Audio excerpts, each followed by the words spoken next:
What were the Dark Ages, and were they really so dark? The time of the Anglo-Saxons is often referred to as the Dark Ages.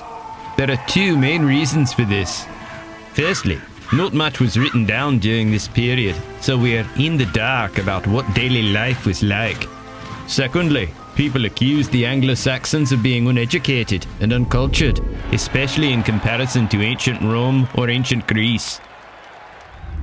They said that the church was too controlling, and that science, technology and the arts did not advance much in Britain during the Dark Ages. But is this the whole story? The church certainly had a strong influence on daily life in Anglo-Saxon Britain.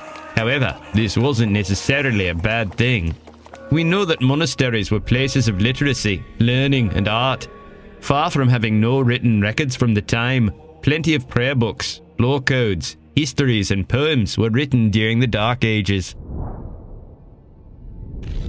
These include the epic poem Beowulf, which sheds light on the society, beliefs and struggles of the time, and Bede's ecclesiastical history of the English people, which provides detailed information about British history from 55 BC onwards.